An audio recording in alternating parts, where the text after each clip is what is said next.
Hello guys, இன்னைக்கு வந்துட்டு சப்பாத்தி தோசைக்கெல்லாம் ஒரு டேஸ்டியான கிரேவி தான் பார்க்க போகிறோம். எப்படி செய்யறதுன்னு பார்க்கலாமா? ஒரு மிக்ஸி ஜாரில் 3 பெரிய தக்காளி, இஞ்சி பூண்டு, ஒரு கைப்பிடி அளவு புதினா, இது எல்லாத்தையும் நல்லா பேஸ்ட்டாக அரைச்சி தனியாக எடுத்து வச்சுக்கலாம்.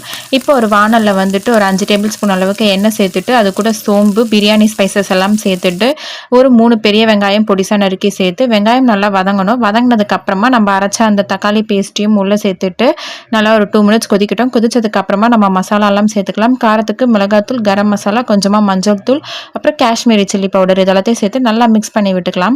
இப்போ மிக்ஸ் பண்ணதுக்கு அப்புறமா உங்களுக்கு தேவையான வெஜிடபிள்ஸ்லாம் சேர்த்துக்கோங்க. நான் இன்னைக்கு கேரட், பீன்ஸ் அண்ட் பச்சை பட்டாணி சேர்த்துருக்கேன்.